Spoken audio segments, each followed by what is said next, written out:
Hello, welcome to SNL, which is L today. Sarah is out of town still, but she will be back next week. So, unfortunately, unfortunately, we don't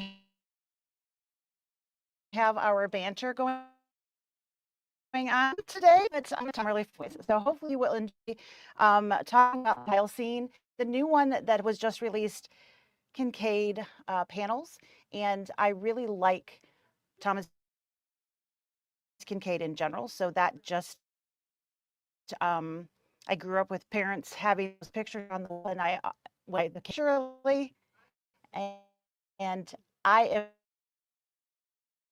am also not only alone today, but I'm having a table. So I seem to not have very connection. We have a few more people in store than normally. So hopefully everything will continue. I currently have green check marks for both somewhere in there. So this is tile scene number 3 that is, hello. Sarah just made a comment. She doesn't have enough internet to pop in. Quite frankly, I'm not sure I have enough internet to be here either, but we're going to give it a go. So, hi, Sarah. I miss you. So today we're going to talk about this adorable new switch cameras over here. So you can see this, and it's super slow. So sorry about that. This is the Sea of Tranquility. It has a beautiful lighthouse and then clouds and water and rocks in the shore and everything. I just think it's absolutely stunning, and I cannot wait to. So we're going to make our first piece together here. One of the things when you are working with a tile scene is there's a few things that you'll want to prep. So OESD is very easy. They do actually make a thread kit for their tile scenes. This particular one actually comes really cool. So you guys can see it vertically in the small picture on the side. So this one comes in these little boxes, and they snap together. So I'm going to try to turn it sideways so you guys can see here a little bit too. So here's all of the thread for this particular one, and it's got the lid and little dividers inside. So all of the thread colors that you need for this particular one can be purchased all together. But if you don't want to do that, it's okay. You can actually go through and they give you a list of colors as well, and you can match that with your threads in the drawer. So in the instructions here, it gives you a list of the colors. So you can go through and you can do a match online with them that you use. These are cord colors. What they come in the thread kit with are isocord threads. So they have a lot of really great information in the instructions. It gives you a very detailed list of materials and what you'll need. I'm going to go through some of those here as well. And then there's a little chart of each of the different blocks. So what I generally do when I stitch one, I'll flip it over, and then you usually have stabilizer on the back. I literally will write number on the back of that particular piece, and then I'll mark off that I stitched that one so that I remember I don't need to do that one again. Occasionally I go out of order if some of the colors are going to be the same, so I don't have to re-pull out colors. Or if you're using a multi-needle, a few different colors, less have that and move things, so you can save a little bit of time that way. But the flipping it over and literally writing on the back of the tile what number it is, and that way when I go to piece them together later, I'm not confused. Now, which one was that? Because some of them can look very close to their neighbors.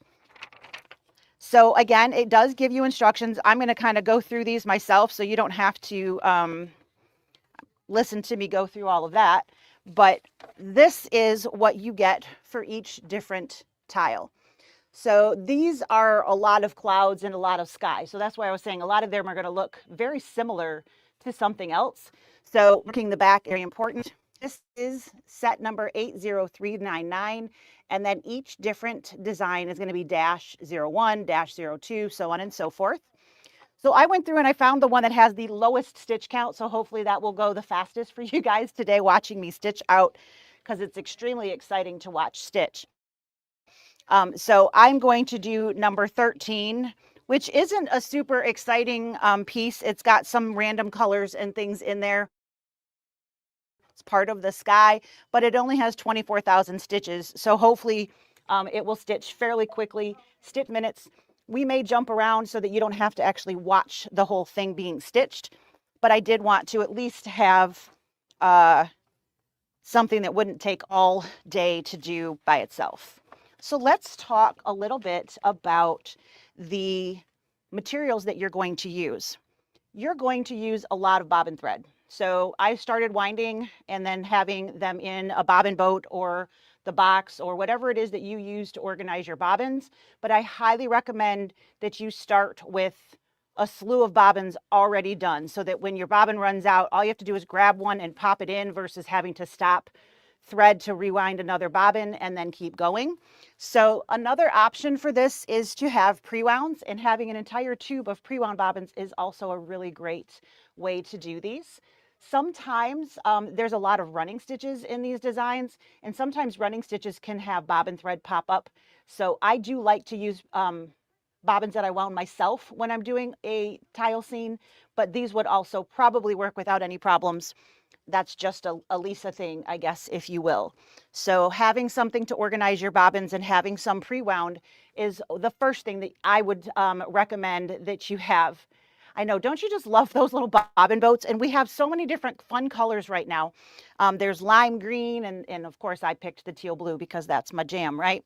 But yeah, bobbin boats are great, and it keeps them from rolling all over the place and the thread from coming off while they're sitting there. So I am using this stunning shimmer fabric from Moda. This is grunge, but it has that little bit of glitter in there. So I don't know if you guys probably have heard this before, but Thomas Kincaid is known as the painter of light.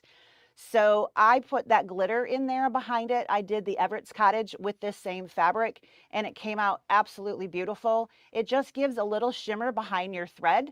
So it gives the illusion of light behind the thread because you have that little bit of shine back there. So I just really liked this. This is white paper, and it is the shimmer.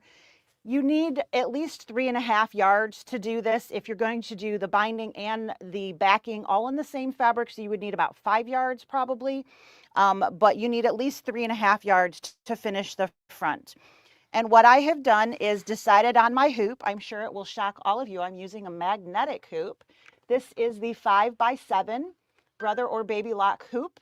And in here, I have 2 layers of heavy tearaway, and I have a fusible backed piece of that beautiful fabric. And that is all that I've got in there. So I have our Easy Tee fused on the back, and I have 2 layers of heavy tearaway in here, which is actually what the instructions have said. I have tried a couple different things, so I'm interested to see how this particular layout will be, but I think it's going to be just fine.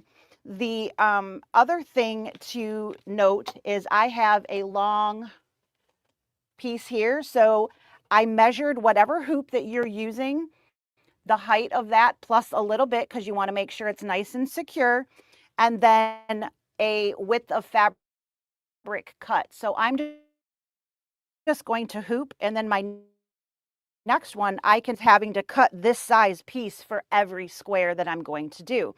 So that way, instead of having to cut that, I can actually slide that up and have my design here and just enough space in there to cut and have that save some fabric. So I can get probably 1 additional hooping out of each strip versus having to cut all of those pieces. So I'm going to take this over to the machine. I already have my, this is a I wound bobbin in here, and I have the first color that is on this list. So I'm just going to slide that in.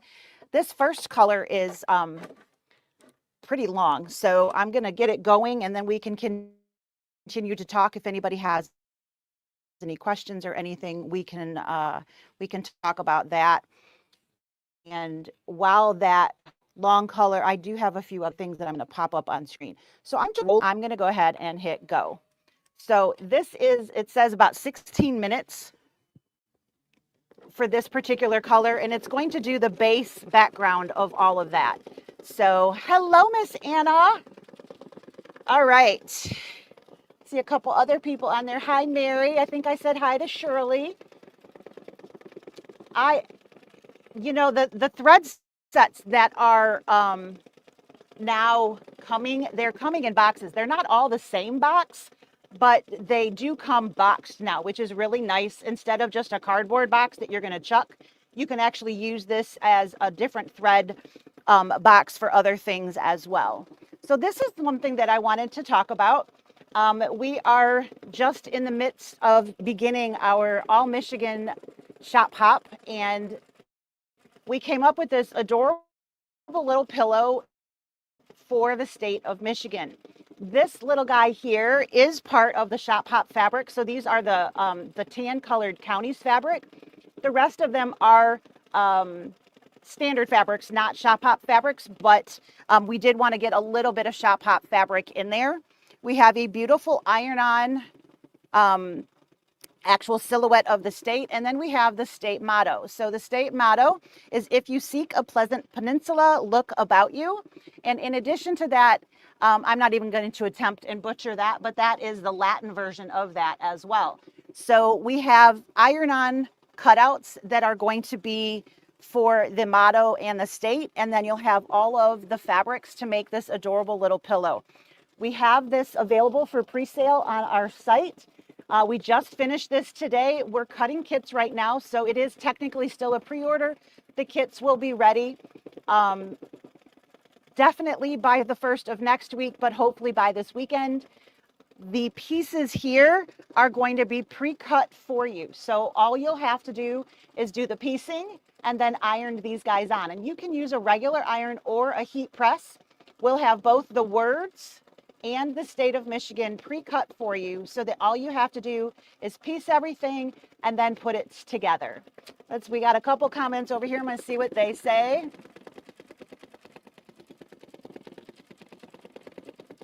So Holly says, this is our Shop Hop design. It is. We've been playing with a couple different things. So this is where we ended up. And when you purchase the pattern, it'll give you all of the cut sizes for the different pieces of fabric, and you'll get the SVGs so that you could make additional pieces, or if you wanted them to all be different colors or whatever, you will have all of those. You'll have both the pattern for the pieced top and the SVGs for the words and the state of Michigan. But to make that easier for people who don't have the way to cut that on their own, we are supplying pre-cut pieces as part of your fabric kit. So let's see. Miss Joan. Hi, Joan.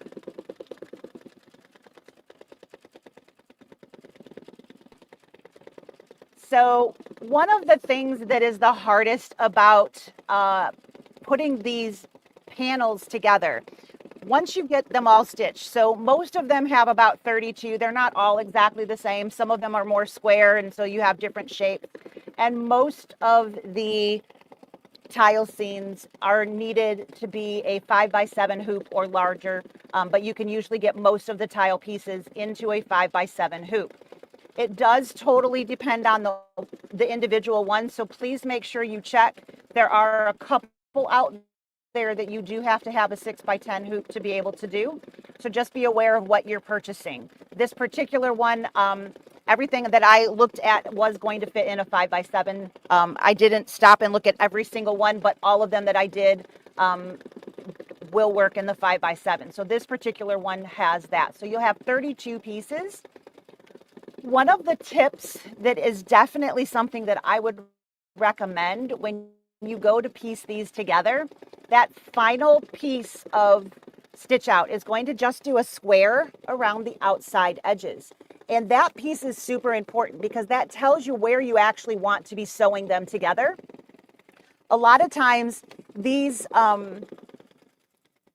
the actual piece here will start to draw in, and you'll get a little bit of puckers along the edges, and sometimes the bottom. It doesn't matter really where, but you get a little bit of puckering, and that would be because you didn't have enough stable stabilizer in there, and everything isn't going to lie flat. So making sure that you are very, very well stabilized before you start stitching to complicate your life by about a millionfold. So make sure that you have that. The heavy tearaway that we have here is actually heavier than the OESD tearaway. It is by Dime, which is now Dime by OESD. So I'm not sure not, but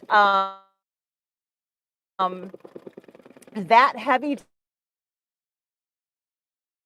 tearaway is a wonderful stabilizer for helping to keep their object, even just I've seen lettering or something like that, and you get a lot of tunneling. Floating a piece of that heavy tearaway underneath those fonts will make a huge difference in how flat all of those pieces are going to be. So make sure that the piece is very, very well stabilized. Having the fusible on the back of the fabric itself is going to make a very big difference as well. We used Easy Tee. It is a pre-shrunk, so you're not going to have any issues with that fabric changing. And I also starched my fabric before I put the Easy Tee on it. So I used Best Press, and I gave it a really good dousing of Best Press, and then got that dry, and then I fused the Easy Tee to the back. So very sturdy fabric, and a fantastic stabilizer underneath is the #1 tip in getting your tile scenes to go together well, because you want them very, very flat so that everything is going to line up as best as possible. The second tip that I would have is do follow that instruction to change your bobbin thread for the final squaring stitch. You want to match your top so that you don't see it if it happens to show a little bit in the front after you've stitched them together. But the back, the bobbin thread, should be a really, really easy to see color. And that is a wonderful thing because you're sewing on the back. You're going to put pretty sides together. So you're not going to see that front thread, but you're going to see your bobbin thread. So changing your bobbin thread to an obnoxiously very visible color for you is going to be also very, very important. The next thing that I would suggest when you actually go to sew those pieces together, the actual alignment is, I don't always use pins. This is a process I do. So if I have like a tree branch, I put those pieces together and I actually pin that in place, and then I'll move the different pieces around. Basting, there we went. Basting is very important. So if you do a basting stitch first, if you need to do any shifting, you have the ability to do that. Where if you put in that 2.5 or 2 millimeter stitch, the first, everything's disappearing. There we are. Taking that out can be much, much more difficult. So basting those pieces together first before you sew them in place will give you a little bit of a head start instead of having to take them apart over and over again, and then you can do some minor shifting. So the large pieces, whether it be a tree or a roof edge, or in this case, the lighthouse pieces or the rocks, line up the two pieces and have them come together. Put a pin in that. You can also use Wonder Clips, but in this case, I do find pins tend to work a little bit better. If you pin along where you're going to have your seam allowance, you can still open it and see how they're going to look when it's stitched together. So a couple things like that are definitely going to be. So stabilization, huge, huge key. And then also putting in that really pop out color in your bobbin so that when you go to sew them together, you can easily see where to sew. There is always a little bit of overspray, if you will, on the tile scenes, so it'll be a little bit past, so you can manipulate things a little bit. Once you also have all of your pieces together, you can press that and then have, you can use like spray water and then press so you get nice and flat seams. Karen, who works here, loves to literally use a rubber mallet and beat her seams flat so everything lays as smooth as possible. There's lots of different things. It really is a matter of finding your groove, if you will, so that everything is going to be laying as flat as possible. All right, Miss Marilyn. Um, we can look at that for sure. We didn't really think of it so much as U of M as it was just some nice colors that went with our shop hop fabric and other things. But I will play with that and see if we can come up with a different color scheme for the kits for sure. I don't see why we can't figure that out. I do actually have Michigan State fabrics, as well as U of M fabrics that aren't shop hop fabrics. They're literally university fabrics. So we do have a few different options. We can see if we can come up with something for that for sure. So I hope that helped, Miss Joan. It definitely is a trial and error thing, and the more you do it, you'll find what works best for you. But I can't tell you or express enough. If you don't have it stabilized well, you're going to fight it later on. If it's not flat when you cut down to the seam allowance, if you've got ripples coming off the edges, you're going to struggle when you sew them together. So getting a really good base start is huge. So again, I have the Lebu Heavy Tearaway, and I have 2 layers underneath, and then I have a fusible with Easy Tee backed starched piece of Moda Grunge, which is also a nice heavy fabric, a little bit thinner, and they don't hold the stitches quite as well.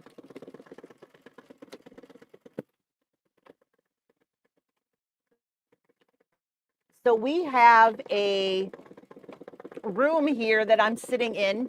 If you guys have been to the store, you know that we have our little video area here in the back corner of the classroom. We've got the new Taylor quilt finished here. We have at least 1 kit left of those. We have sold a few of those, but we still have patterns. We also have some other new patterns that we've got finished for samples that are up on the wall. So there's lots of fun things to come and see. But the room that I'm sitting in right now, so sorry, pardon, we have turned our classroom into our sale room. And I know I sent out an email, if you're on our email listing, that said, hey, you know, you can shop online and get all of those. They are all priced online, but there are so many products. We couldn't make a sales section with all of the products because it was like so much. There was just no way to actually do that in the website. But it is all conglomerated here in the shop to the classroom, and then a little bit just outside the classroom in our first little row of product out there. But there are, it's starting to dwindle a little bit because we've had, you know, a few people in the store, but there are pieces of cork, there are scan and cut things, there's felt, there's Kimberbell glitters, there's blanks by OESD, Kimberbell, you know, all kinds of different things. We have designs by OESD, Anita Good Design. What else do we have over there? Floriani designs. We've got thread sets that are on sale, and everything that is in here is 20 to 50% off. So it is a huge, huge sale price on so many different things. We also have new product in the store. So we have brought in so many different things, including Tula Pink fabric. We've got fat quarter bundles. We have individual fat quarters. There's a couple samples of things that we used the Tula fabric for, so you can see them actually in projects. We got some of our batiks in, so we have probably, I don't know, around 50 bolts of batiks now on the floor, and they are very, very pretty. We've got fat quarters cut from those, so if you just need a little bit, you can grab that as well. There are some really great organizational tools that we've brought in. We have some plastic project boxes that are really great. You have to hurry before Carolyn buys them all because she's like, I need. We also have, you guys have heard the term the GOAT, right? So the greatest of lime. Which company was that? Brewer. We were able to get some really nice bags. They come in Laguna, which is kind of a light teal blue, and black with rainbow piping.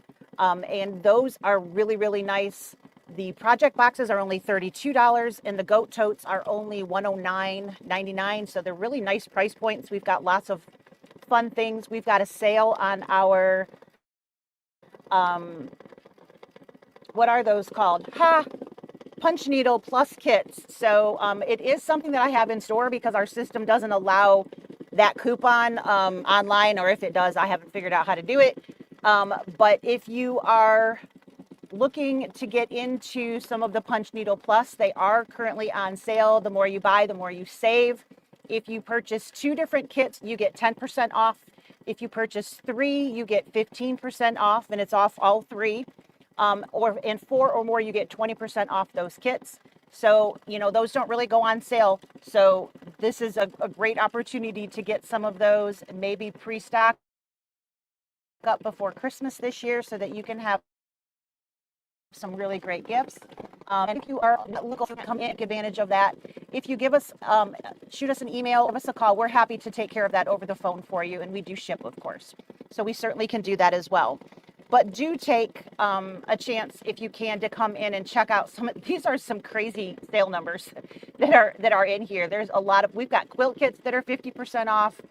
We've got embroidery bundles that are 50% off. We have just crazy prices on so many things.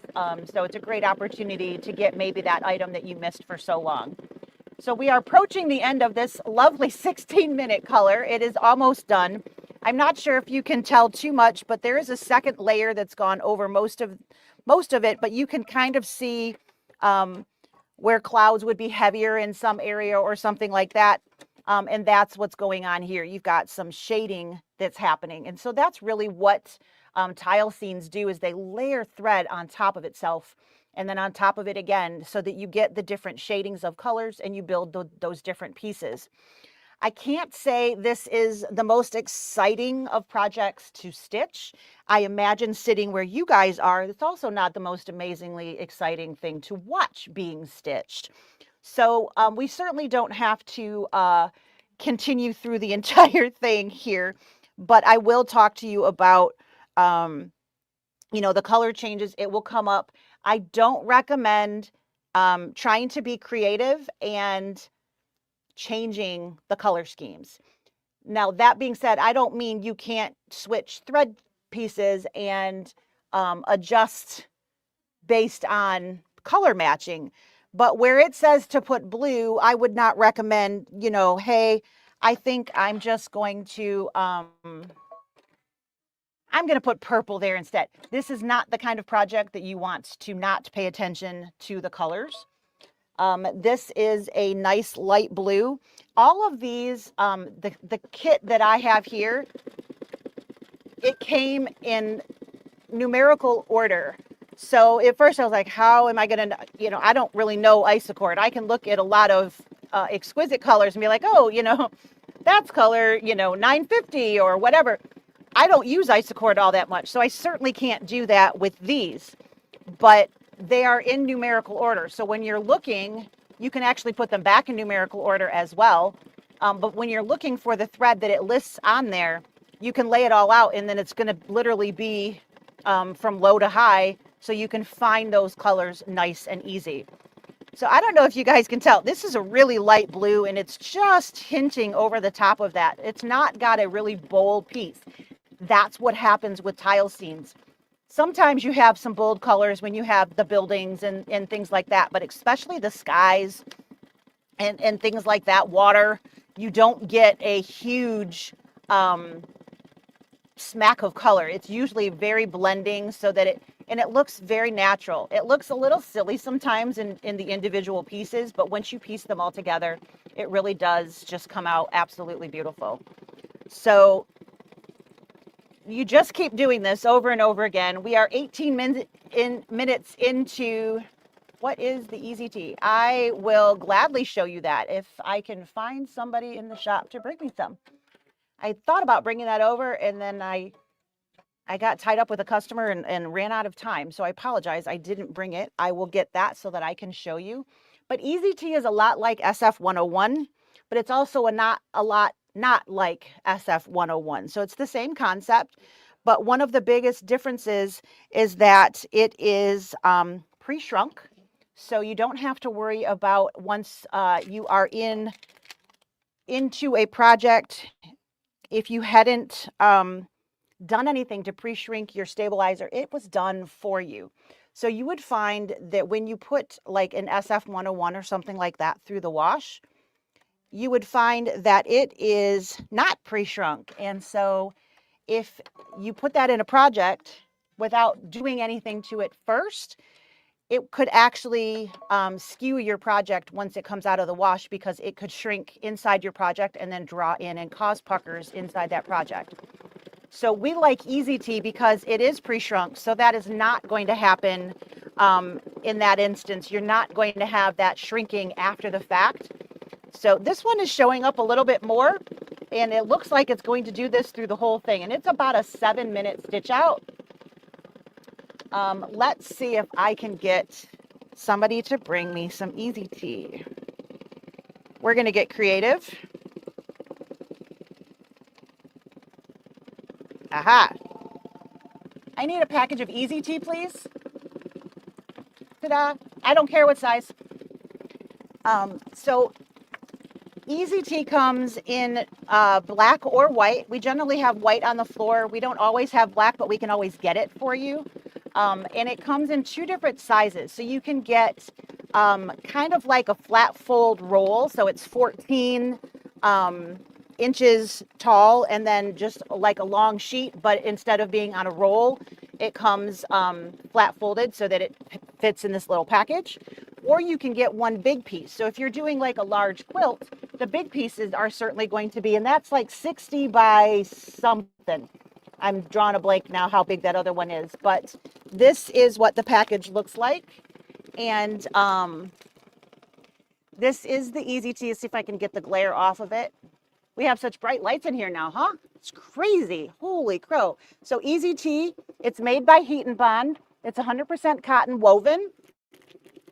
And if you can get that glare off there, Lisa, it is 14. This particular one is the 14 by 25 feet. So it's 14 inches wide. It's machine washable, but this is the important part right there, pre-shrunk.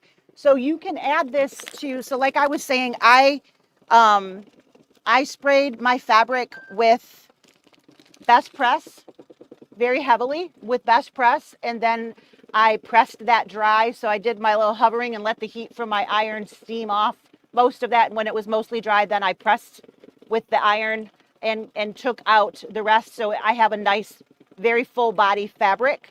And then I fused the Easy Tea to that afterwards. So I've got an already starched fabric, and by starching that, I've actually shrunk it as well. So that liquid in the starch will shrink that. If you don't want to starch something for some reason, you can spray with water and it will do the same thing, and then dry and press. So you certainly can use water for that as well. You, of course, can pre-shrink your stabilizers by getting it all wet and then hanging it to dry, and it will do its shrinking on its own. But I love that this is already done for me. It's so much easier, and it works so well. It was designed, the large piece, thank you, is 60 by 72. So those are the 2 size options to purchase that. And it's about $30 per package. The Easy Tea was designed to do t-shirt quilts. So you would fuse that to the back of the t-shirts before you cut. So if you've ever tried to cut apart a t-shirt to use it in a quilt or anything, and you cut it before putting any stabilizer on there, the edges just kind of roll in and you end up with this small little ball of, now how do I get that to lay flat into a quilt?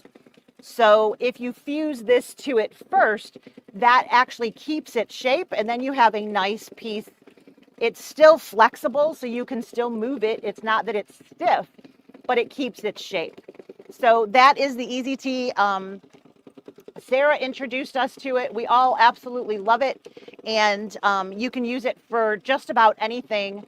A lot of times we will use this on the back of our stitch out for whatever it is, to give that support and help absorb those stitches. it is a lot of times being substituted instead of a fusible like no-show mesh. So that is our lovely Easy Tee. So some of those other products, let's see. I talked about the heavyweight tearaway. So that's literally, I didn't make that name up, heavyweight firm tearaway. This is Laboo. It is literally, I mean, it's stiff.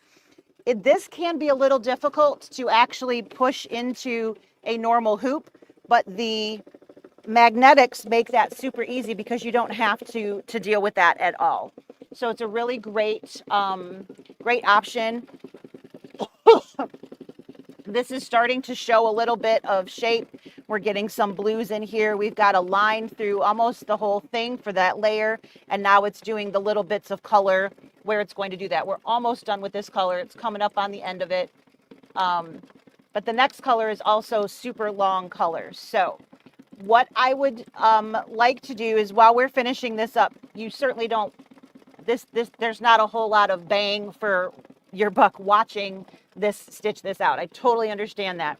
So if this were my last, right before last color, the last thing that it's going to do is that squaring stitch around the outside edge.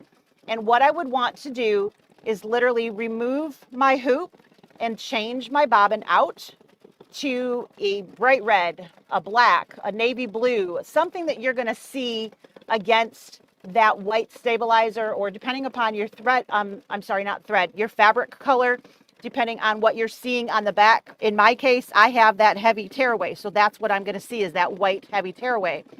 But if you are using like a no-show mesh that you see your fabric color more coming through, then you want to offset it against that too. So pay attention to what it's going to look like on the back of your hoops to make sure that that color is going to pop.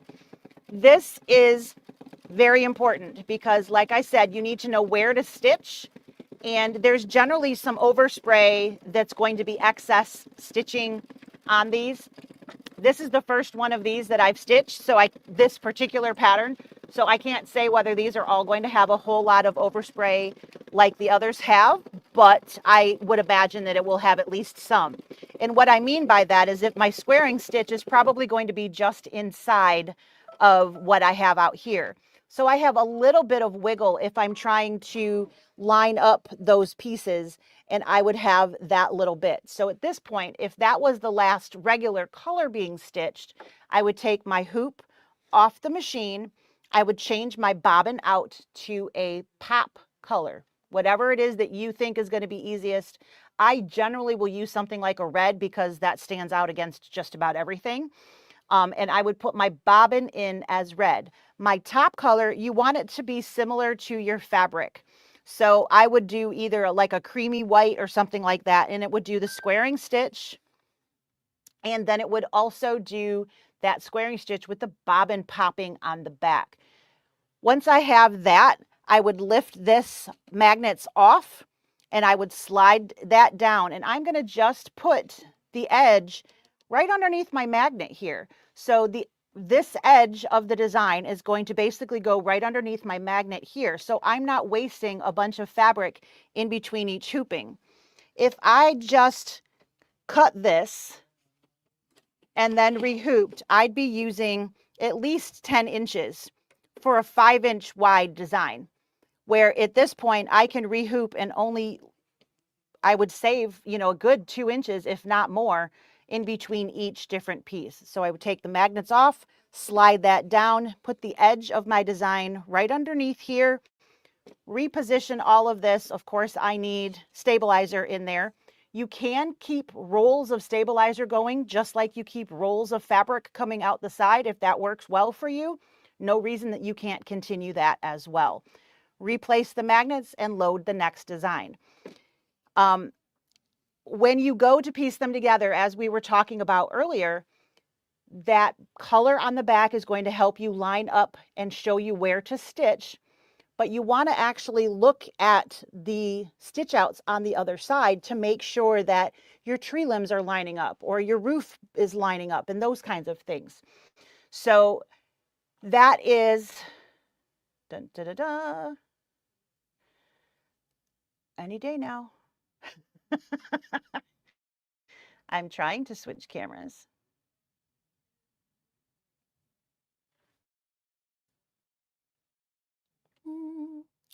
I have an absolutely terrible connection. I hope it's okay on your end because it's just not playing nice over here. We'll see if that changes or not. But what I was basically going to say is the putting it together is probably the hardest part for sure.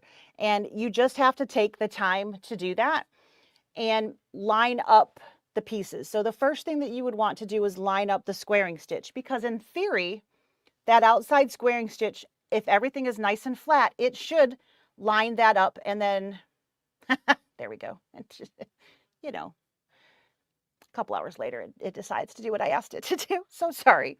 So when you go to line that up, like if my pinky is a tree, I want to make sure that those pinky lines line up. And when they're pretty sides together, it can be very difficult to see that, right? Because your bobbin thread is all the same color. So you're only getting little bits of color on the back. So start with the squaring stitch and line up that square. And then I generally will pin my seam allowance. So I actually put them so I can still open it up and have it kind of be in position. And then I can shift a little bit if I need to and, scooch something up a little bit. And then I actually pin the direction that I could sew it in instead of, go over my pin, but take your pin out before you sew it. And make sure that those pieces, the limbs line up and or whatever it happens to be, the roof line, whatever. This particular one, the whole right side is mostly just clouds and stuff. So that part should be pretty easy. It's when you get over to the rocks and then the lighthouse and things like that that are going to start to cause you to have to really double check. The other thing, like I was mentioning to answer Joan's question, if it's stabilized very well and you have a completely flat piece, it's going to line up a lot easier. So you can save yourself some stress later on by making sure that that is nice and stabilized before you start stitching, because that's definitely going to make a big difference when you put that all together. So I have another 20 plus minutes of stitching, which I can certainly keep going, but I'm not going to finish it in the next 15, unfortunately. So I would be happy to answer any other questions if somebody else wants to pop in. And yes, Miss Marilyn, I think that would be nice. I went to Eastern, so I like green and white. I just don't like it with an S. So, but we will definitely work on that. What you got? Instructions and SVGs are finalized and uploaded. Awesome. So those will get automatically sent out. It's just the fabric kits. So there's been a request that if we can find some green and white shades instead of blue and gold. If we can, as well. so we can make, we'll work on that. It'll take us a second to, find everything that we like, but we'll work on that. So it might be just a little bit longer than where we are, but we'll try to have that in the next few days. So I don't know if you heard Miss Tucker, but the pattern and the SVG files are completed. So the pattern itself will be ready. We're working on getting the kits that we do have the fabric chosen for. We'll get that going. It'll be available on the site as well as, of course, in store. And I would love to see whomever in here. We've had a really nice time seeing lots of friendly faces that we have seen many times before and lots of new friendly faces as well. It's been really nice having so many people come in and just say, wow, I've never been here before, or, it's so great to be back again and see the changes that have been made. My husband installed all new LED lights throughout the whole store. So it is like super bright in here. The day we came in afterwards, we were all like, wow, we're going to need to like wear sunglasses while we're working. It's crazy bright, but we're all used to it now. But it looks so beautiful. And we've got so many new fun things that we've brought in for the hop and different things like that. So we'd love to see you guys pop in. And if you can't, please check it all out online. So I am going to sign off. I don't see any other questions popping up. And rather than waiting to watch me stitch literally a cloud, we're going to just let that go. So I think that I have talked about all of the different things. A rubber mallet, clappers, those kinds of things you can use to pound your seams flat. Pressing them open is generally better than trying to press to one side or the other, because they do tend to be thick with all of the thread that's in there, and then the loads of stabilizer that we tend to put in there as well. So do be real careful that you don't try to have too many things. Oh, we could totally use that one, huh? Yes, there's Green version of this. I can't find it. we'll hunt up some greens. She's already getting started, so we'll figure it all out. We'll find it. Just give us a couple of days and we'll have a green version available as well. Oh, thank you, Miss Shirley. It was great to see you. You looked so pretty. I loved your shirt that you had on when you came in the other day. It was just so pretty. And your earrings matched so nice. You just looked really pretty. But we appreciate that. We definitely have been trying. It looked like the Hot Mess Express here for a little while because everything was everywhere, but we finally, I think, pretty much found a home for most things. So we'd love to have you pop in and check it all out. Maybe we can do a store tour again, because it's definitely moved around since the last time we did that. We can maybe hop on and do a little bit of a show and tell sometime soon too. So I still don't see any other questions popping up, so I'm going to go with, you guys don't have any more questions. So let's see, what does that one say?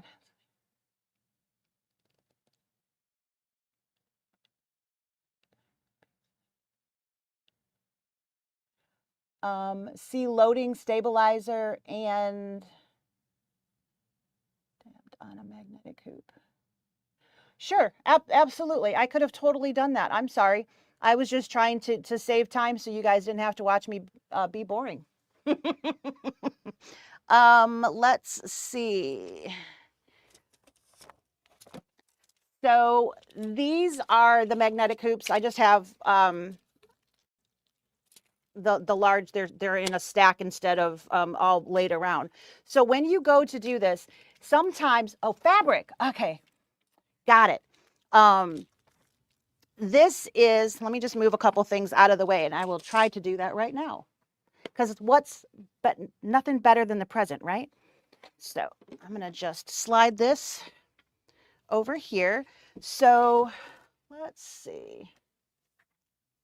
Let's see if I can get the camera to change again.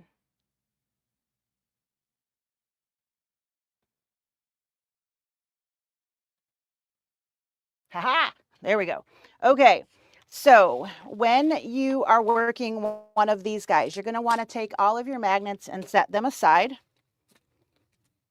If you have the table space, I find it is easier if these aren't in a pile when you're getting ready to actually load, because then you don't have to let go to, twist the magnets open and that kind of thing. But it's not the end of the world. They do take up a lot of table space. So if you don't have the space, it's okay. I totally understand. All right, let's place you back here. All right, so if you have stabilizer, you're going to want to cover this. So I'm just going to put this in my lap and try not to drop the whole roll, but that probably won't work, but we're going to give it a go. So this particular one, I do generally cut the stabilizer to fit the hoop. So you want it to go just past the outside edges. As I mentioned, just like you have a roll of fabric, because you're doing the whole width of fabric, you can leave everything on the roll, so you're saving on stabilizer as well if you would like to. So there's nothing wrong with doing that. This particular instance, I'm going to just open up my fabric. All right. And so I need to have a flat surface. Notice I took my papers out that were underneath here. You don't want any bumps, because if you have a bump, you're going to end up with a bump here as well. So this particular hoop is the 7x12, and I generally start at the top. So I will snap on my top magnets, and then I will smooth out, and I do the opposite. If you want to start at the bottom and smooth to the top, doesn't matter, that's fine. You can also work right and left. It doesn't really matter, but what the key is that you're not getting big puckers inside of the hoop. So these actually have a groove on there that you can use to smooth everything out. All right, so you can do that. I actually prefer to do a little bit of pulling so that I'm not stretching per se, especially since I have so much fusible on here, but I want to keep that taut. And sometimes when you do this, as soon as you pick it up, you end up with a bubble there. So I like to just kind of hold it flat and snap in the bottom pieces. So now I have a very smooth piece here. So I need to start with one side or the other. And again, I'm smoothing and holding it. So here's where I'm saying I can't separate those. All right. So hold that down and set your magnet in place. And then smooth. And then I'm stretching, pulling, whatever you want to call it. And I'm keeping that as tight as I can. And I'm placing the last pieces. So I have my stabilized fabric, but I also have stabilizer underneath in there. So I start at one end, smooth, and I give it a little tug to make it as tight as possible. And then I will do the opposite of one side, start at one side or the other, smooth, and do the second. So I hope that helps. It shouldn't be complicated. I know when we all first started using this hoop, we all ended up with puckers all over because it was just a different process. Green and white is on the website, but there's no photo. Okay, thank you. So the green and white pillow has been loaded. So if that's the one that you want, you can choose that as an option. There's no photo yet because we haven't gotten that far, but you can choose that and that'll help us know how many kits to make too. All right, so Miss Peg, I hope that answered that question. If it didn't, let me know and we can use the dime hoops or what you said, not dime. So I'm assuming this was the one that you meant. But if that did not answer all of your questions, please let us know. Any particular needle size to use? So I generally start with my 7511 embroidery needle for most of my embroidery projects. The stabilizer on this particular project is fairly heavy, but the fabric is not. The 7511 is fine for the fabric. So I would start with that. If you are having where you're hearing it struggle to go through the fabric, then I would change to the 9014 embroidery. What you may find, because that stabilizer is so heavy, is that your needle is going to become dull faster than it normally would. Oh goodness, it's finally starting to work. So the needle size, you could get away with using either one probably on here, but you'll probably need to change it sooner than you would on an average daily basis. So normally about every 40,000, definitely every, well, this one's only 24, but I would still probably change it after. I would say like every 30,000 stitches when you're using that heavy tearaway, because it's just like paper. So it's, you know how you're not allowed to let anybody use, or you can't use somebody else's sewing scissors. It's the same concept. That paper is going to dull the needle just like paper would dull those wonderful scissors. Same kind of thing is going to happen. So you want to make sure that you're getting the best stitches possible. Make sure that you're changing your needle. Great question, and I didn't think to mention it earlier, so thank you for that. But yes, you will need to probably change it more often, but I think you could get away with either one. The 90 is going to be fine. If you just generally use 90s, great, no problem. I generally will start with the 7511 personally. If I have issues, then I'll bump it up. But this particular one, I think it's fine. Again, you'll just need to change it sooner than you would normally. Definitely for the heavier stitch count ones, change it at least after every panel. So you're going to need some needles to go through this project, but great question. Okay, anybody have anything else? Great, I'm glad that that is what you needed, Miss Peg. Yay. Okay, the 5x7 one works the same way. Just, again, start at one spot and then alternate top, bottom, side to side. Doesn't matter which size. I'm really hoping they come out with another one this fall. give me a square one, maybe. I don't know. We'll see. Okay. That's what I've got for you. So hopefully that helps you get going. The file for this particular one, I did put on the site, the thread sets. It is also on the site, but like I mentioned when I made the listing, we don't have those in stock. We will order that for you when you place the order. So just let us know if you would like the thread set. And the design is, I believe, $50, $49.99, and that would become a digital download that pops into your OESD account, so we can get you that immediately. So let us know if you would like to stitch along with me on this one, because I can't wait to get this. It's going to be so pretty. I'm so excited. So thanks for hanging with me today. We will see you guys next week. And what's today? Sarah should be back next Wednesday, so we will hopefully be able to have a little banter going on and have some more conversation than what you got to listen to with me. So thanks for tuning in. I appreciate it. I hope you guys have a wonderful rest of your week. Don't forget to come get your sticker if you're shop hopping, and we will see you when we see you next time, whenever that is. Have a great one. Take care. Thanks.